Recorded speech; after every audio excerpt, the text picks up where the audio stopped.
Angus, thanks for being here today.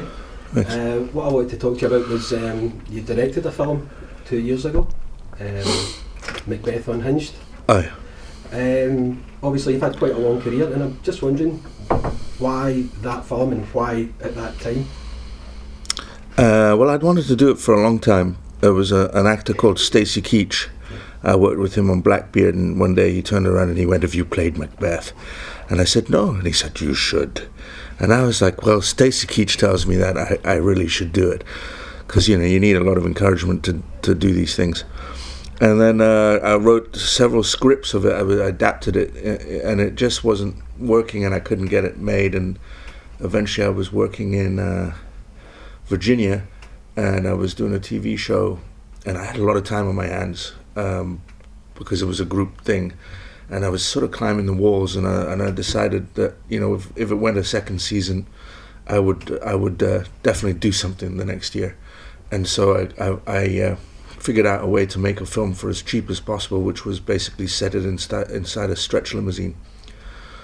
And it really worked for that story, because you got the king and the queen in this confined space, which is quite dark, and they're the opposite ends of the stretch, and you've got the sort of court figures in the middle, sort of like watching this kind of crazy thing go back and forth. And it also reminded me a little bit of because in the 60s and 70s the stretch limo was a big it was the transport of choice for a lot of African dictators in third world countries.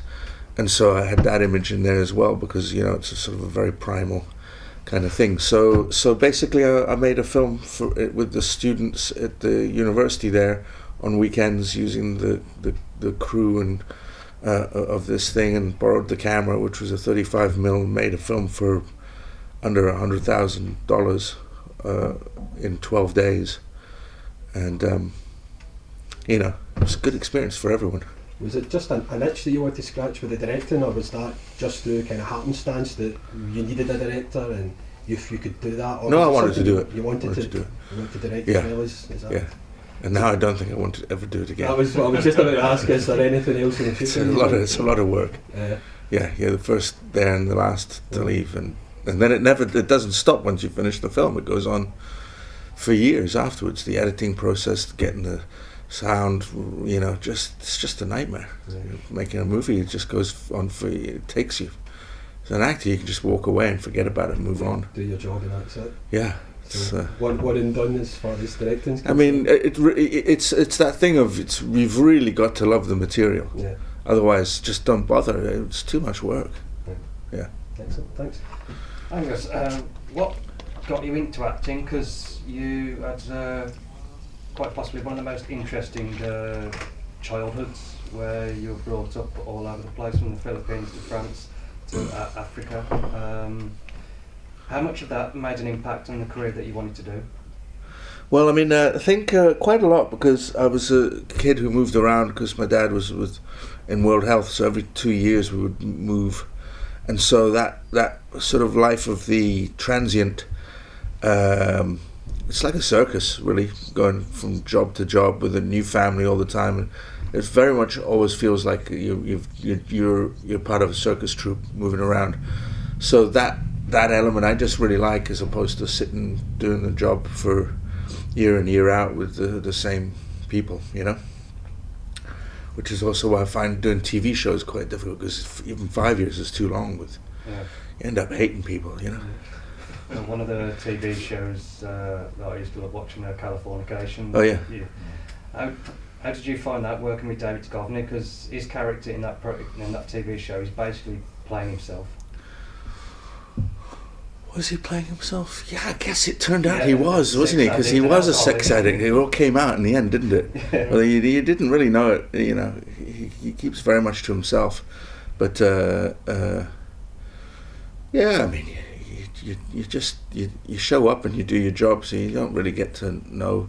You know, when if you're working in film, you get to know people really well, especially because you go off on a location and you're there for, let's say, 3 months, and you don't stay in the same hotel and you go to the same bar, and you really get to know people. But when you do television, people are in the same town. They go home to their wives and their kids at night, and they've got their life, and you don't see people, so you don't really get to know them when you're doing TV shows like that. That's another aspect of why I don't like that much, you know, because it's just same with even if you're doing a TV show in a, you know, like Virginia or something. Like I did a show called Turn. Everybody has their own houses, and there's no communal thing. I think I come from the theatre, so I like the communal sense of it. You know, that people, even though you hate them, at least you know them.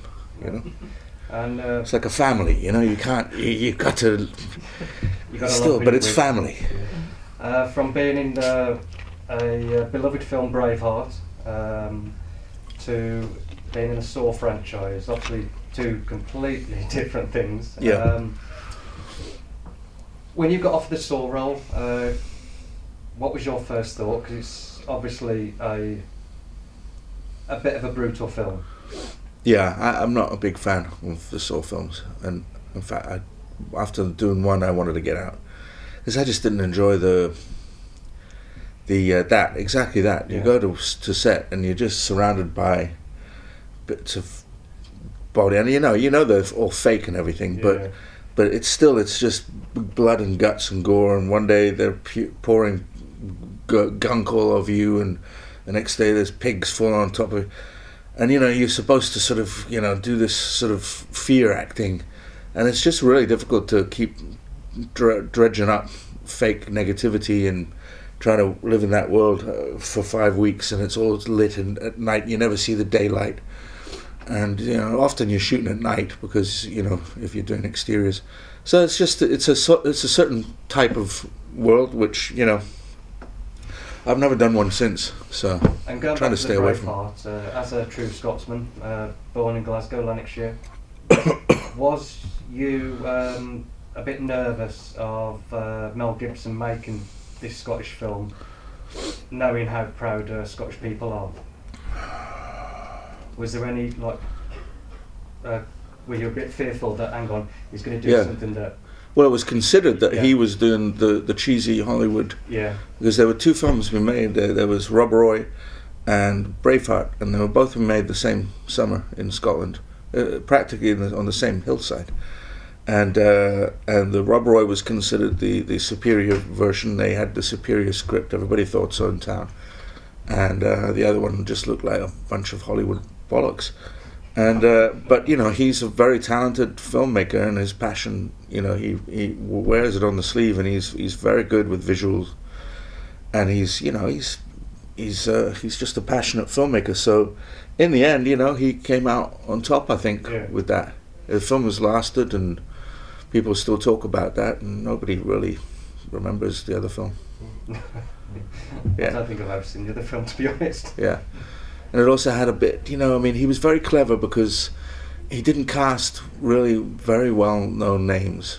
And he surrounded himself with all of these bright, new, young, talented actors, like I'm not talking about David O'Hara, and, you know, all the guys who he did. And so you were able to follow a story, as opposed to, you know, everybody wanted those roles in Hollywood, and he could have had any American movie star, and he could have filled it with all of these names and made a kind of a trashy film because nobody would have given a damn.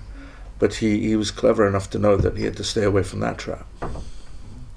Kind of along the same kind of lines as the Braveheart question there, do you think your background in the theatre kind of attract you to these more the kind of period roles with the fancy dress, and, you know, where you have this character you can you're playing rather than, you know, somebody that just it's lines on a script set modern day, you know. Yeah. Well, I definitely like historical stuff and medieval stuff and getting in the mud. Just the sort of the emotions are much more raw and you're more free in a way because, you know, the modern thing you put on a suit. I mean, I got into acting to get out of wearing a suit. Mm-hmm. Or wearing a uniform or whatever it was. So I really have tried to steer clear of ever having to do that. So yeah, just staying away from modern stuff because it's like it's limited. Yeah. You know, especially the stuff on TV is it's so limited. The emotions are so controlled. You know.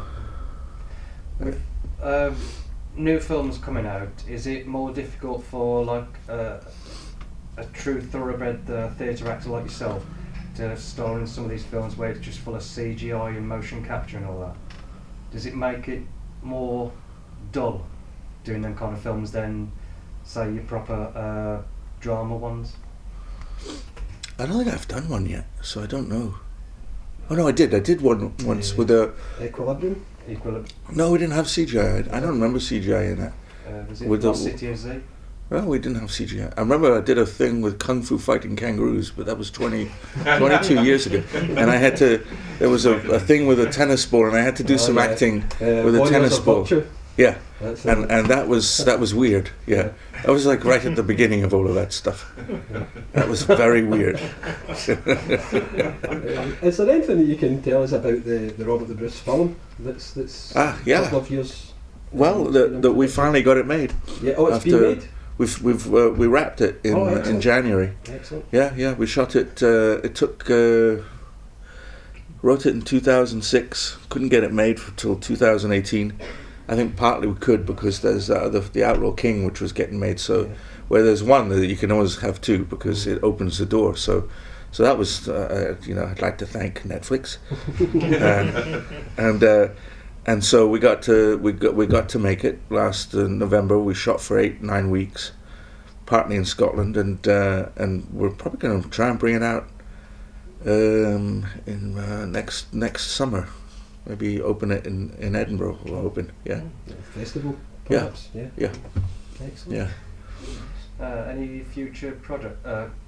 Films, TV series? That really at the moment. It's that's the one I'm focusing on. And we've finally got the edit, and we're working on the music, and it's looking really good. It's not easy to make a film, first of all, even with a decent script, and because you always find, oh shit, we missed this bit or that bit, little things which look tiny on the page, when you see them on the screen, suddenly they just they become great big gaping holes, and there's no way of filling them because you've wrapped. You can't go back unless this is why people do reshoots all the time, and they spend tens of millions to fix the problems they didn't notice. It's just not easy. Any types of films that you'd love to be in, whether it be a Star Wars, a Marvel, a Bond film, or anything like that? Anything that you loved and wished to be in? I like smaller films. I like films about character. I'm not a big fan of doing as you say, working with tennis balls, and historical stuff. I just like working with actors, really, and with the good old fashioned scripts and meat and not too much action. Action is so boring to actually have to do. You're just running around a lot now, jumping in cars and out of cars. Like you need an evil twin to do all that stuff, so you can actually do the other stuff.